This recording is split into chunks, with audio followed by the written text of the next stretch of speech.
যুক্তরাষ্ট্রের বিরুদ্ধে ইরানের ড্রোন নকলের অভিযোগ। ইরান এখন যুক্তরাষ্ট্রকে সরাসরি অভিযোগ করছে, আপনারা আমাদের প্রযুক্তি নকল করছেন। কি ঘটেছে? সম্প্রতি তেহরান দাবি করেছে ওয়াশিংটন তাদের উন্নত শাহিদ 136 কামিকাজে ড্রোনের নকল তৈরি করেছে। এটি শুধু প্রযুক্তিগত বিতর্ক নয়, এটি প্রতীকী শক্তির লড়াই। ইরানের ভাষায়, যে দেশ নিজেকে বৈশ্বিক প্রযুক্তি সুপার পাওয়ার বলে, সে যদি ইরানি ড্রোন কপি করতে বাধ্য হয় তাহলে এটা স্পষ্ট বার্তা। ড্রোন প্রযুক্তিতে ইরান এখন অগ্রগামী শক্তি। ইরানি সেনা কর্মকর্তাদের মন্তব্য, জেনারেল আবুল ফজল শেখাচ্ছি বলেন, যুক্তরাষ্ট্রের মতো দেশকে শাহিদ 136 নকল করতে দেখা আমাদের জন্য গর্বের। যারা নিজেদের সুপার পাওয়ার বলে তাদের এমনভাবে নতি স্বীকার করতে দেখা ইরানের প্রযুক্তিগত অর্জনের স্বীকৃতি। আমাদের ড্রোন শুধু রাশিয়া নয়, ইয়েমেন, সিরিয়া অনেক মিত্র দেশেই সফলভাবে কাজ করছে। তার বক্তব্যের মূল সুর একটাই, ড্রোন প্রযুক্তিতে ইরান এখন পথ দেখাচ্ছে, অন্যরা অনুসরণ করছে। আইআরজিসির মুখপাত্র আলী মোহাম্মদ নাইমি আরও কঠিন ভাষায় বলেন, শাহিদ ড্রোন বহুস্তরীয় আকাশ প্রতিরক্ষা ভেদ করতে সক্ষম, দূরপাল্লা পাড়ি দিয়ে নির্ভুলভাবে লক্ষ্যবস্তুতে আঘাত হানে। ইসরায়েলের উপর সাম্প্রতিক 22 দফা ক্ষেপণাস্ত্র হামলায় ইসরায়েল অনেক ক্ষেপণাস্ত্র আটকাতে পারেনি। এর পিছনে কারণ ছিল ইরানের উন্নত ড্রোন মিসাইল কম্বিনেশন। তার ভাষায়, যুক্তরাষ্ট্রের নকলের চেষ্টা প্রমাণ করে তারা আমাদের অগ্রগতিতে উদ্বিগ্ন। কেন ইরান এত আত্মবিশ্বাসী? এর কারণ হলো শাহিদ 136 ড্রোনের বাস্তব যুদ্ধক্ষেত্রের সাফল্য। ইউক্রেনে, ইয়েমেনে, সিরিয়ায় এই ড্রোন বহুবার দীর্ঘ পথ অতিক্রম করে টার্গেটে আঘাত হেনেছে। এর দাম কম, কার্যকারিতা বেশি এবং প্রতিরক্ষা ব্যবস্থাকে বিভ্রান্ত করার ক্ষমতা অত্যন্ত শক্তিশালী। ইরান বলছে এই জায়গায় যুক্তরাষ্ট্র পিছিয়ে আছে, আর এই কারণে নাকি তারা এখন কপি করতে বাধ্য। বড় প্রশ্ন, ওয়াশিংটন কেন নকল করবে? যুক্তরাষ্ট্র এমন পদক্ষেপ নিল কেন? কি বার্তা লুকিয়ে রয়েছে এর ভেতরে? এর কয়েকটি সম্ভাব্য কারণ আছে। মধ্যপ্রাচ্যে ড্রোন যুদ্ধ দ্রুত বদলে যাচ্ছে। হুথি, হিজবুল্লাহ, আইআরজিসি, ইরানের তৈরি ড্রোন এখন পুরো অঞ্চলে প্রভাব ফেলছে। ইসরায়েলের সঙ্গে সংঘর্ষে ড্রোনই হয়ে উঠেছে বড় অস্ত্র। ইসরায়েল বলছে, ইরানের ড্রোন ক্ষেপণাস্ত্র যৌথ হামলা তাদের প্রতিরক্ষা ব্যবস্থার উপর বিশাল চাপ তৈরি করেছে। যুক্তরাষ্ট্র দ্রুত নিজের বিকল্প ড্রোন ফোর্স তৈরি করতে চাইছে। কার্যকারিতা দেখে হয়তো তারা ভাবছে, শাহিদের মতো সস্তা কার্যকর ড্রোন আমাদেরও প্রয়োজন। যুক্তরাষ্ট্র কি বলছে? ওয়াশিংটনের দাবি, নতুন ড্রোন মোতায়েন করা হয়েছে, কিন্তু ইরানি প্রযুক্তি নকল করা হয়েছে এটি তারা স্বীকার করছে না। তবে বিশেষজ্ঞরা বলছেন, শাহিদের ডিজাইন এত কার্যকর যে অনেক দেশই এর সরল কিন্তু মারাত্মক কৌশল নকল করতে চাইবে।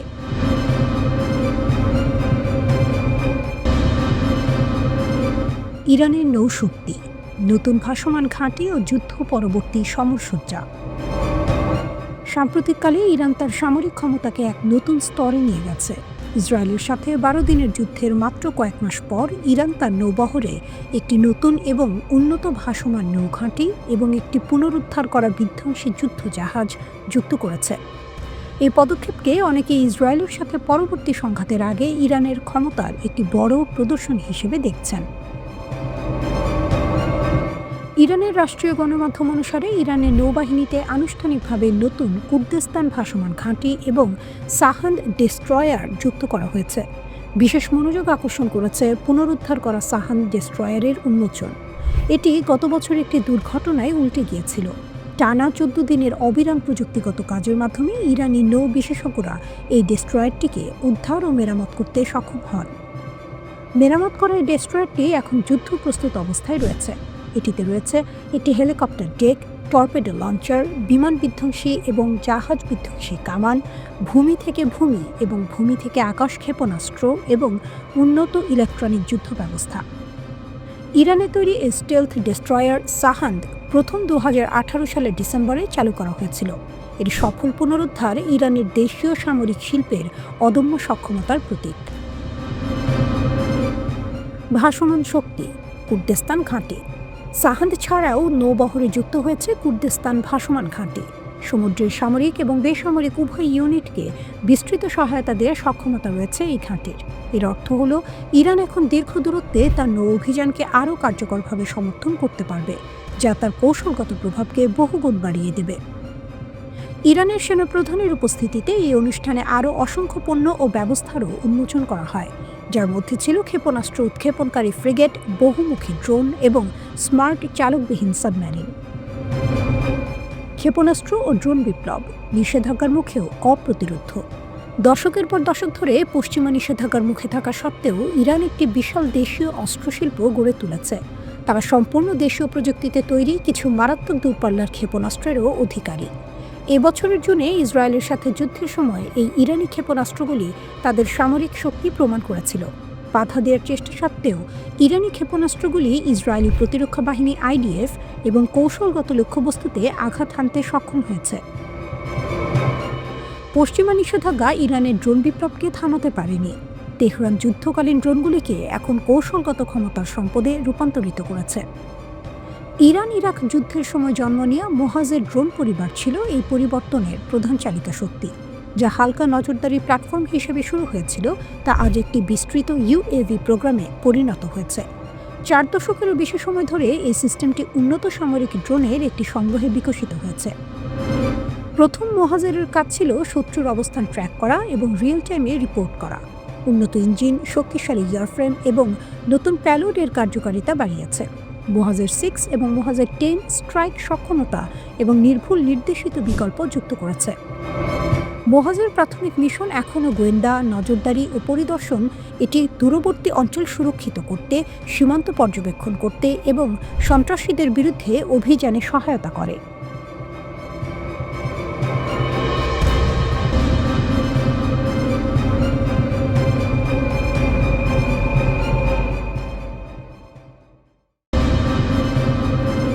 হুমকির ছায়া ঘনাচ্ছে।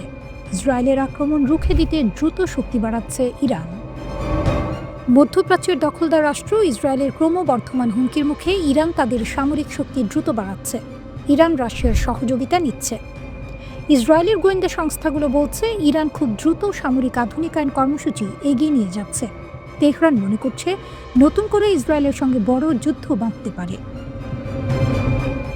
সেই সতর্কতার অংশ হিসেবে রাশিয়ার সহায়তায় সব ধরনের প্রস্তুতি নিচ্ছে ইরান। ইরান শক্তি বাড়াচ্ছে, ইরান প্রস্তুত হচ্ছে। রাশিয়া এখন মূল মিত্র। গোয়েন্দা বিশ্লেষণে ইরানের নতুন পথ। গোয়েন্দাদের বিশ্লেষণে বলা হচ্ছে রাশিয়া এখন ইরানের জন্য সবচেয়ে গুরুত্বপূর্ণ সামরিক প্রযুক্তি সরবরাহকারী রাষ্ট্রে পরিণত হয়েছে। রাজনৈতিক পরিস্থিতি, নিষেধাজ্ঞা, অভিন্ন রাজনৈতিক স্বার্থ সব মিলিয়ে রাশিয়া ও ইরানের ঘনিষ্ঠতা বেড়েছে। বিভিন্ন গণমাধ্যম জানায় জুন মাসে ইসরায়েলের সঙ্গে সংঘর্ষে যে ক্ষয়ক্ষতি হয়েছে ইরান তা দ্রুত কাটিয়ে উঠতে চাইছে। গত 2 বছরে ইরানি নেতারা 1212 বার রাশিয়ার সামরিক কারখানা ও গবেষণা কেন্দ্র পরিদর্শন করেছে। সেখানে পারমাণবিক গবেষণা, ক্ষেপণাস্ত্র নির্মাণ এবং দূরপাল্লার আক্রমণ ক্ষমতা বৃদ্ধির মতো প্রযুক্তি বিনিময় হয়েছে বলে ধারণা করা হয়। ইরান বুঝে প্রযুক্তির দুনিয়ায় এগোতে হলে রাশিয়ার সহযোগিতা জরুরি, আর ইসরায়েলের মোকাবিলায় সেই প্রযুক্তি হবে ইরানের শক্তি। মিত্রদেরও শক্তিশালী করছে ইরান। বহুস্তরীয় প্রতিরক্ষা বলয় তৈরির পরিকল্পনা। ইরানের কৌশল শুধু নিজেদের সামরিক শক্তিতে সীমাবদ্ধ নয়, মধ্যপ্রাচ্যের ঘনিষ্ঠ মিত্রদেরও শক্তিশালী করছে তারা। লেবাননের হিজবুল্লাহ, ইয়েমেনের হুথি, সিরিয়া ও পশ্চিম তীরের সশস্ত্র গোষ্ঠীগুলোকে নতুন ড্রোন, ছোট ব্যালিস্টিক মিসাইল ও আধুনিক প্রতিরক্ষা ব্যবস্থা দিচ্ছে। ইসরায়েলি গোয়েন্দাদের মতে ইরানের উদ্দেশ্য একটি বহুস্তরীয় প্রতিরক্ষা বলয় তৈরি করা, যেখানে প্রয়োজন হলে একাধিক পাশ থেকে আক্রমণ করে শত্রুর উপর চাপ তৈরি করা যাবে। এটাই ইরানের নতুন শক্তির দেয়াল। ইসরায়েলের সঙ্গে 12 দিনের যুদ্ধে রাশিয়া ইরানকে সাহায্য না করায় তেহরান অসন্তুষ্ট হয়েছিল, কিন্তু সামরিক সহযোগিতা কমেনি, বরং আরও গভীর হয়েছে। বিশেষজ্ঞরা বলেন ইরান এখন রাশিয়ার কাছ থেকে আরও আধুনিক ও পরীক্ষিত অস্ত্র চুক্তি আশা করছে, যা ইরানের শক্তিকে বহুগুণ বাড়াবে। Su-35 থেকে S-400 ইরানের নতুন তালিকা ইসরায়েলকে অস্থির করছে। এসবের মধ্যে রয়েছে উন্নত ড্রোন, শক্তিশালী বিমান, প্রতিরক্ষা ব্যবস্থা ও দূরপাল্লার হামলার নির্ভুল প্রযুক্তি। পশ্চিমা গোয়েন্দা তথ্য বলে ইরান অগ্রাধিকার ভিত্তিতে রাশিয়ার কাছ থেকে সমরাস্ত্র কেনার তালিকা তৈরি করছে। তালিকার শীর্ষে আছে Su-35 যুদ্ধবিমান, S-400 আকাশ প্রতিরক্ষা ব্যবস্থা এবং ডিফেন্স মিসাইল। এগুলো পেলে ইরানের আকাশে স্বাচ্ছন্দ্যে হামলা চালাতে পারবে না ইসরায়েল। পশ্চিমা গোয়েন্দা তথ্য বলছে রাশিয়া ইতিমধ্যে ইরানকে MiG-29 যুদ্ধবিমান দিয়েছে। ইরান আরও ইলেকট্রনিক যুদ্ধ প্রযুক্তি, ক্ষেপণাস্ত্র ব্যবস্থা ও বিমান ইঞ্জিন কিনছে। এছাড়াও T-72 ট্যাঙ্ক, পরিবহন বিমান, Mi-17 হেলিকপ্টার সবই রাশিয়ার সাহায্যে আধুনিকায়ন হচ্ছে। ইরানের শক্তি তাই দিনে দিনে বাড়ছে। ইরান প্রস্তুতি নিয়েছে, রাশিয়ার প্রযুক্তি পাশে, মিত্রগোষ্ঠী শক্তিশালী, আকাশে নতুন প্রতিরক্ষা। ইসরায়েলের হুমকি বাড়ছে, কিন্তু ইরানের শক্তিও আগের চেয়ে অনেক বেশি বিস্ফোরক।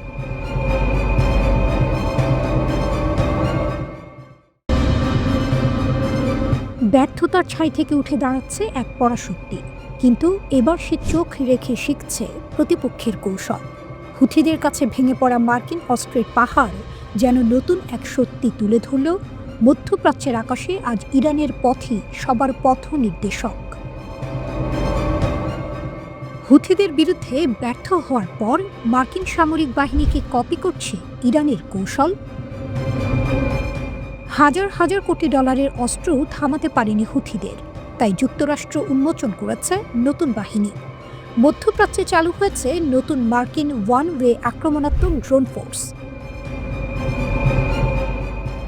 ড্রোন যুদ্ধ যত দ্রুত বাড়ছে, ততই স্পষ্ট হচ্ছে ইরান ও তার আঞ্চলিক মিত্রদের গতিকে ধরতে এখন ছুটছে আমেরিকা। ৩ ডিসেম্বর মার্কিন সামরিক বাহিনী এক নতুন টাস্ক ফোর্স উন্মোচন করেছে। কাজ একটাই, মধ্যপ্রাচ্যে ওয়ান ওয়ে আক্রমণ ড্রোন পরিচালনা। এই উদ্যোগ দেখাচ্ছে বাড়তে থাকা ড্রোন হুমকির মধ্যে যুক্তরাষ্ট্র চায় নিজেদের অবস্থান আধুনিক করতে। এই বাহিনীর নাম task force scorpion strike, TFSS। হেক্সেথের কম খরচে ড্রোন ব্যবহারের তাগিদের পর এটি তৈরি করা হয়েছে। মধ্যপ্রাচ্যে নিজেদের সস্তা ড্রোন বাহিনী গড়ে তুলছে আমেরিকা। তাদের ভাষায় এই টাস্ক ফোর্স উদ্ভাবনকে প্রতিরোধ শক্তিতে পরিণত করবে। দ্রুত নতুন ড্রোন দিয়ে সৈনিকদের ক্ষমতা বাড়ানো যুক্তরাষ্ট্রের শক্তি ও উদ্ভাবন তুলে ধরে, এতে খারাপ শক্তিগুলো ভয় পায়। স্করপিয়ন স্ট্রাইক হল আমেরিকার নতুন ওয়ানওয়ে আক্রমণ ড্রোন বাহিনীর কাঠামো। লক্ষ্য দ্রুত, নির্ভুল, কম খরচে হামলার ক্ষমতা। এই ধারণার কেন্দ্রে রয়েছে লুকাস ড্রোন। ড্রোনগুলো এত সস্তা ও এক্সপেন্ডেবল যে শত্রুর প্রতিরক্ষা ভেদ করা সহজ। TFSS ইতোমধ্যেই মোতায়েন করেছে একটি লুকাস স্কোয়াড্রন। লুকাস মানে low cost uncrewed combat attack system. ধারণা খুব সহজ, ব্যয়বহুল অস্ত্র নয়, সস্তা ড্রোনের ঝড়ই ভবিষ্যৎ যুদ্ধের চাবিকাঠি। এই ড্রোনগুলো অনেক দূর পর্যন্ত যেতে পারে, স্বয়ংক্রিয়ভাবে লক্ষ্য খুঁজে আঘাত করতে পারে, অল্প সময়ে বহু মিশন চালানো যায়। এগুলো ক্যাটাপাল্ট বা রকেট সহায়তায় ছোড়া যায়, মানে অত্যন্ত নমনীয়ভাবে ব্যবহার করা যায়। এই বাহিনী গড়ে তোলায় নেতৃত্ব দিচ্ছে স্পেশাল অপারেশনস কমান্ড সেন্ট্রাল। তারা দেখেছে ইরান, হুথি, হিজবুল্লাহ বা অন্যান্য গোষ্ঠী সবাই এখন কামিকাজে ড্রোনের যুগে। তাই যুক্তরাষ্ট্র মনে করছে শত্রুর সস্তা কৌশল মোকাবিলায় নিজেদেরও সস্তা কিন্তু কার্যকর বাহিনী দরকার। প্রোগ্রামটি একই সাথে এক নতুন যুদ্ধ পদ্ধতির পরীক্ষাগার। হুথিদের কাছ থেকে শিক্ষা। 2025 সালের মে মাসে যুক্তরাষ্ট্র হুথিদের সঙ্গে যুদ্ধবিরতি ঘোষণা করে। মাসের পর মাস আকাশ থেকে বোমা বর্ষণ করেও ফল আসেনি। লোহিত সাগর এলাকায় কার্গো জাহাজের ওপর হামলা ঠেকানোর জন্য শুরু হওয়া অভিযান একসময় থেমে যায়। চুক্তিতে অদ্ভুত একটি বিষয় ছিল, হুথিদের ইসরায়েল লক্ষ্য করে হামলা বন্ধ করতে বলা হয়নি। চুক্তির পর হুথিরা মার্কিন যুদ্ধজাহাজে হামলা বন্ধ করে, কিন্তু কার্গো জাহাজ আর ইসরায়েলের দিকে তাদের ড্রোন ও মিসাইল যাওয়া বন্ধ হয়নি। এখানেই দৃশ্যপট বদলায়। ইরান বহু বছর আগে বুঝেছিল ভবিষ্যৎ যুদ্ধ সস্তা ড্রোনের। আজ সেই বাস্তবতা বাধ্য করছে যুক্তরাষ্ট্রকে ইরানের পথ অনুসরণ করতে। মধ্যপ্রাচ্যের আকাশে এখন দুই শক্তির আগুন। একদিকে ইরানের পরীক্ষিত ড্রোন সাম্রাজ্য, অন্যদিকে আমেরিকার নতুন শিখতে থাকা বাহিনী। কে জয়ী হবে তা সময় বলবে, কিন্তু সত্য একটাই, এই যুদ্ধে পথ দেখাচ্ছে ইরান। মধ্যপ্রাচ্য আবার জ্বলছে, আকাশে উঠছে আগুনের সিঁড়ি। আর ঠিক সেই মুহূর্তে আমেরিকার এক বিরল ক্ষেপণাস্ত্র চালনা, নতুন যুদ্ধের অশনি সংকেত। হুথিদের সঙ্গে সিরিয়ার যুদ্ধ কি মিলছে এক সুতায়? মার্কিন সামরিক বাহিনী এমন এক ক্ষেপণাস্ত্র মোতায়েন করেছে যা সাধারণত দেখা যায় না। প্রশ্ন উঠছে, এ কি হুথিদের বিরুদ্ধে নতুন যুদ্ধ, নাকি সিরিয়া ও লেবাননে ইসরায়েলের হামলা পরিস্থিতিকে আরও ভয়ঙ্কর করে তুলছে? ইসরায়েল সিরিয়া লেবাননে হামলা বাড়ালে মার্কিন যুক্তরাষ্ট্র বাড়াচ্ছে অস্ত্র মোতায়েন। ইসরায়েল সাম্প্রতিক সপ্তাহগুলিতে সিরিয়া ও লেবাননে একের পর এক আঘাত হেনেছে। এরই মধ্যে যুক্তরাষ্ট্র নতুন ড্রোন ফোর্স মোতায়েনের ঘোষণা দিয়েছে। একটি নতুন অস্থিরতার সূচনা, এটাই বিশ্লেষকদের সতর্কবার্তা। ড্রোন ফোর্সের পর এবার বিরল ক্ষেপণাস্ত্র মার্কিন যুদ্ধবিমান সুপার হর্নেট দেখা গেছে ক্ষেপণাস্ত্র নিয়ে। এটা খুবই বিরল দৃশ্য, বিশেষ করে ইয়েমেনের আকাশে।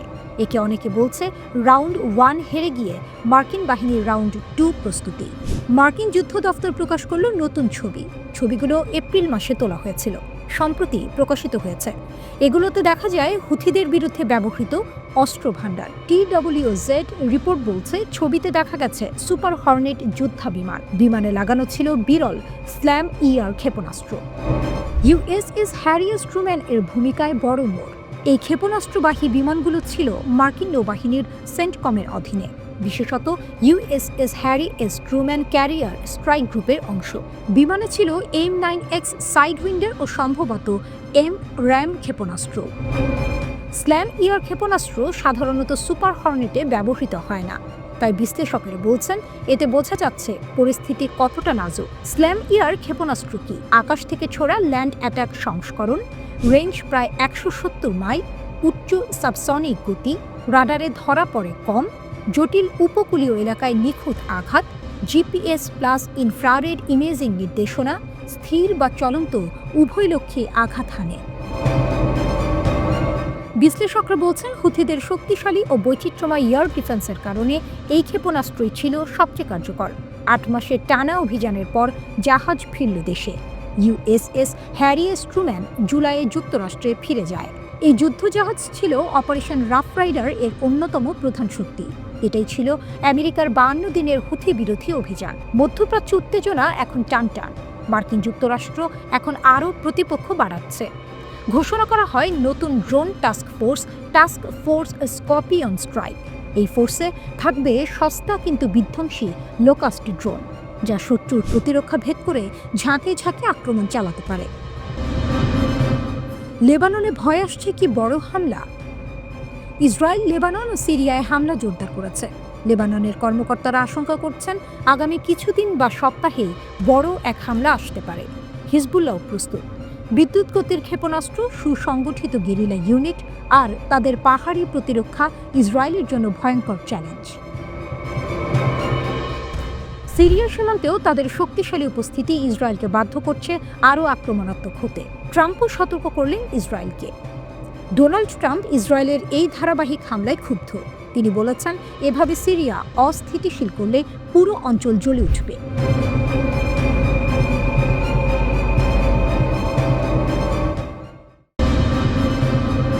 মাদুরো ড্রোন যুদ্ধ, আমেরিকার উঠোনে উত্তেজনার মেঘ। নিকোলাস মাদুরোর ভেনেজুয়েলা যেন এক রাজনৈতিক দাবানল। হোয়াইট হাউসের নাকের ডগায় ক্যারিবীয় সাগরে এক নতুন সামরিক খেলার মঞ্চ প্রস্তুত হচ্ছে, যার নেপথ্যে রয়েছে ইরানের ছায়া, আর তাতে জ্বালানি যোগাচ্ছে ডোনাল্ড ট্রাম্পের বিরুদ্ধে তার কড়া অবস্থান। এ যেন এক ভূ রাজনৈতিক থ্রিলার, যেখানে প্রতিটি চালই এক একটি অনিশ্চিত মোড়। মার্কিন উঠোনে যুদ্ধের মেঘ জমা হচ্ছে।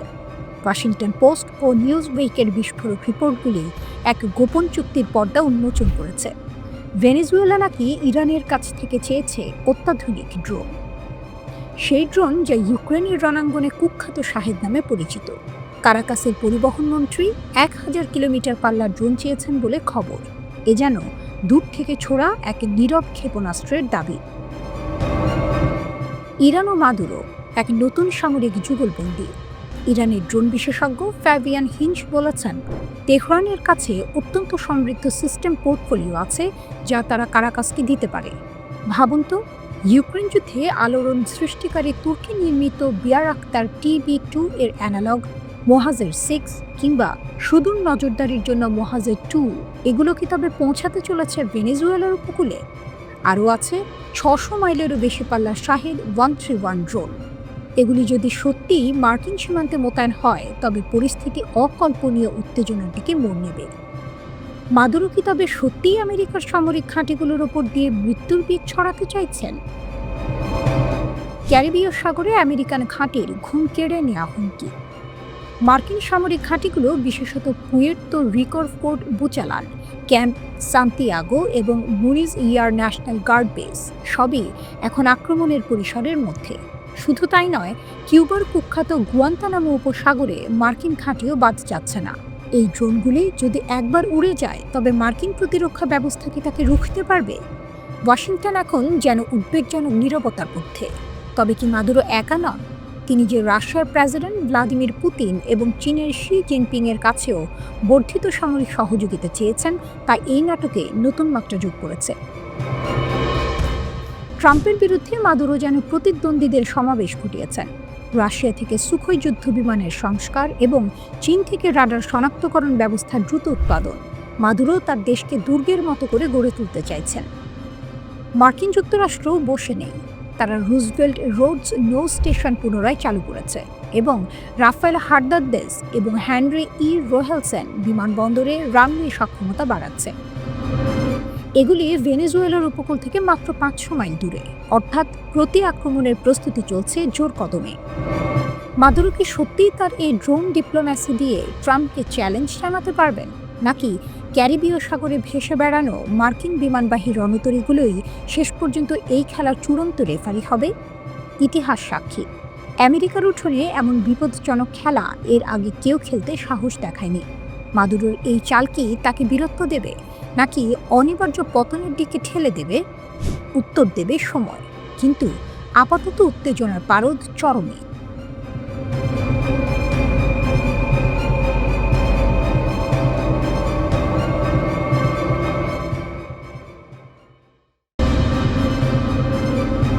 গাজার রাফায় মাটির গভীরে এক রাজনৈতিক টাইম বোমা টিকটিক করছে। ইসরায়েলের প্রধানমন্ত্রী বেনিয়ামিন নেতানিয়াহু, যার ডাকনাম বিবি, মুখোমুখি দাঁড়িয়েছেন এক কঠিন আমেরিকান চাপের। আর এই চাপের উৎস স্বয়ং ডোনাল্ড ট্রাম্পের হোয়াইট হাউস। খবর আসছে মার্কিন যুক্তরাষ্ট্র নাকি ইসরায়েলি প্রতিরক্ষা বাহিনী আইডিএফকে বাধ্য করছে এক চাঞ্চল্যকর কাজ করতে। সুড়ঙ্গে আটকে থাকা হামাস যোদ্ধাদের নিরাপদ পথ করে দিতে হবে। মধ্যপ্রাচ্যের একজন কূটনীতিক টাইমস ইসরায়েলে এই বিস্ফোরক দাবি করেছেন। দক্ষিণ গাজার হলুদ রেখার ইসরায়েলি নিয়ন্ত্রিত পাশে এক সুড়ঙ্গে প্রায় 100 থেকে 200 হামাস কর্মী আটকা পড়েছে বলে জানা গেছে। আর তাদের যেন কোনো ক্ষতি না হয় সেই মর্মে তাদের ক্ষতিপূরণ বার্তা এসেছে ওয়াশিংটন থেকে। ট্রাম্পের 20 দফা ফর্মুলা, হামাসের জন্য সাধারণ ক্ষমা। এই উদ্যোগ আসলে গাজা সংঘাতের অবসানের জন্য মার্কিন প্রেসিডেন্ট ডোনাল্ড ট্রাম্পের 20 দফা সূত্রের অংশ। এই সূত্রে বলা হয়েছে যে হামাস সদস্যরা শান্তিপূর্ণ সহাবস্থান এবং অস্ত্র ত্যাগের প্রতিশ্রুতি দেবে, তাদের সাধারণ ক্ষমা দেওয়া হবে। যোদ্ধারা কিরিয়াত গ্যাটে মার্কিন নেতৃত্বাধীন কেন্দ্রে তাদের অস্ত্র জমা দেবে। তারপর তাদের হয় নিরাপদে অন্য দেশে চলে যেতে দেয়া হবে, অথবা হলুদ রেখার পশ্চিমে হামাস নিয়ন্ত্রিত অঞ্চলে ফিরে যেতে দেয়া হবে। এ যেন এক বিস্ময়কর প্রস্তাব, শত্রুদের জন্য মুক্তির দরজা খুলে দেয়া। নেতানিয়াহু সেপ্টেম্বরে এই কাঠামোগত প্রস্তাবটি মৌখিকভাবে গ্রহণ করেছিলেন বটে, কিন্তু হামাসকে নিরাপদ যাত্রা প্রদান এর বিষয়টি তখন থেকেই ছিল অমীমাংসিত। ইসরায়েল এখন এই প্রস্তাবের তীব্র বিরোধিতা করছে। তাদের সাফ কথা, অনেক হামাস যোদ্ধা আক্রমণের জন্য দায়ী, তাই আইডিএফ তাদের হেফাজতের প্রয়োজন। ট্রাম্পের প্রস্তাবে সায় দেওয়া মানে যুদ্ধাপরাধীদের হাত ছেড়ে দেয়া, যা নেতানিয়াহুর জন্য এক রাজনৈতিক আত্মহত্যা। তবে এই টানাপোড়েনের মূলে রয়েছে হামাসের অদম্য সামরিক শক্তি। গাজার মাটির তলায় তাদের রয়েছে সুড়ঙ্গের বিশাল এক অদৃশ্য দুর্গ বা টানেল নেটওয়ার্ক। এই টানেলগুলোই তাদের দীর্ঘকাল ধরে লড়াই করার প্রধান অস্ত্র, যা ইসরায়েলি সামরিক বাহিনীর জন্য এক বিশাল মাথা ব্যথা। বিশেষত রাফা এর সুড়ঙ্গ নেটওয়ার্ক এতটাই গুরুত্বপূর্ণ যে ইসরায়েলি প্রতিরক্ষা কর্মকর্তারা লেফটেন্যান্ট হাদার গোল্ডিনের মৃতদেহ উদ্ধারের সময় টানেলে আঘাত করা এড়িয়ে গেছেন, এই আশঙ্কায় যে তার অবশিষ্টাংশ হারিয়ে যেতে পারে। যদিও পরে এই দাবি প্রত্যাহার করা হয়, কিন্তু এটি স্পষ্ট করে যে হামাসের এই মাটির তলার সাম্রাজ্য ইসরায়েলকে কতটা চিন্তায় রেখেছে। হামাসকে মুক্তি দিয়ে কি ইসরায়েলকে ট্রাম্পের শান্তি পরিকল্পনা মেনে নিতে হবে, নাকি নেতানিয়াহু তার দেশের নিরাপত্তা রক্ষায় অনড় থেকে আমেরিকার বিরুদ্ধে এই কূটনৈতিক যুদ্ধ চালিয়ে যাবেন? গাজার মাটিতে হামাস যোদ্ধাদের ভাগ্য এখন নির্ভর করছে ওয়াশিংটন, তেল আভিভ এবং রাফায়ের সুড়ঙ্গের ত্রিমুখী দ্বন্দ্বে।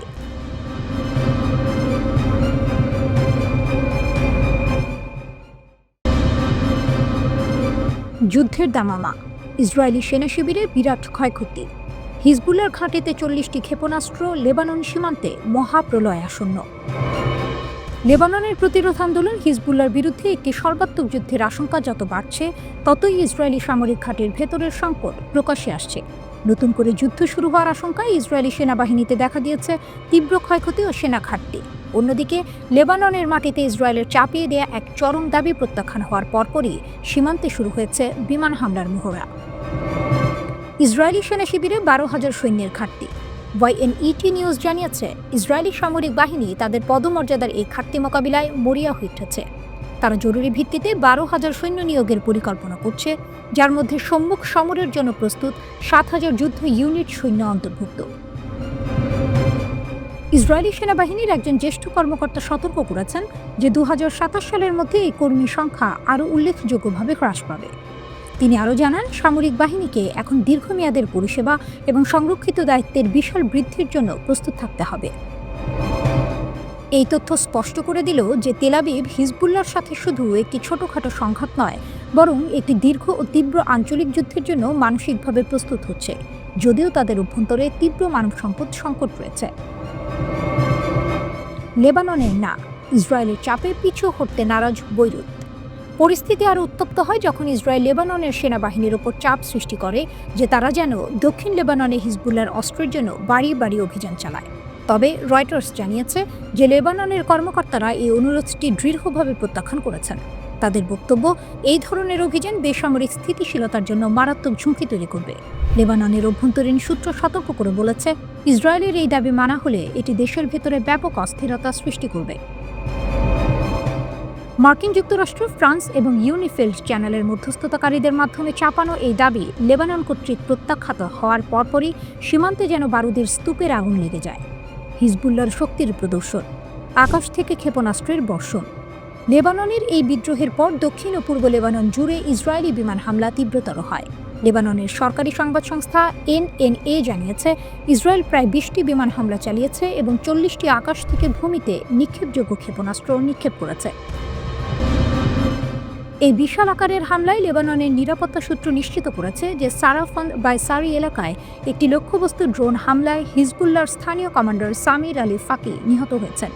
একজন কমান্ডারকে লক্ষ্য করে 40টি ক্ষেপণাস্ত্রের ব্যবহার এটাই প্রমাণ করে যে হিজবুল্লাহর সামরিক শক্তি এবং উপস্থিতি ইসরায়েলের কাছে কতটা বড় মাথা ব্যথার কারণ।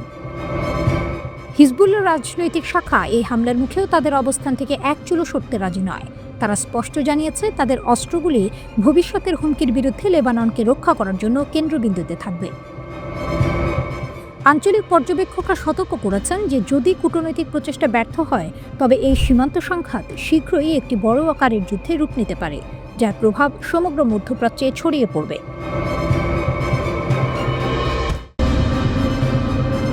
যুদ্ধের দামামা, ভেনেজুয়েলার হুঙ্কার, ক্যারিবিয়ান সাগর বন্ধের হুমকি, হঠাৎ সামরিক সজ্জা, রাতের আধারে রণক্ষেত্রের পথে 2 লাখ সৈন্য। মার্কিন যুক্তরাষ্ট্রের সঙ্গে চরম উত্তেজনার আবহে এমনটাই ঘোষণা করেছে ভেনেজুয়েলা। ক্যারিবিয়ান সাগর এখন যেন বারুদের স্তূপ।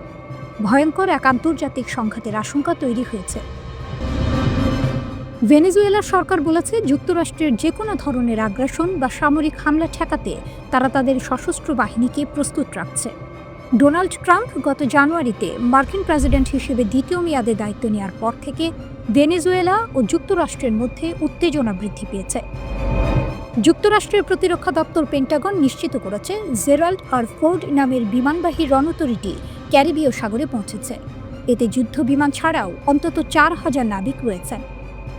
যুক্তরাষ্ট্র সরকার প্রশিক্ষণ মহড়া ও অন্যান্য সামরিক কার্যক্রমের কথা বলে ক্যারিবীয় সাগরের কাছাকাছি এলাকাগুলোয় সেনা উপস্থিতি বৃদ্ধি করেছে। এসব অঞ্চলের মধ্যে রয়েছে Puerto Rico, El Salvador, Panama এবং ট্রিনিদাদ ও টোবাগো। ভেনেজুয়েলার প্রতিরক্ষামন্ত্রী ভ্লাদিমির প্যাড্রিনো লোপেজ জাতির উদ্দেশ্যে এক কঠোর বার্তা দিয়েছেন। তিনি ঘোষণা করেছেন, স্বাধীনতা পরিকল্পনা এর অধীনে এই সামরিক মহড়া শুরু হয়েছে। এটি কেবল রুটিন মহড়া নয়, এবার উল্লেখযোগ্যভাবে স্তর বৃদ্ধি করা হচ্ছে।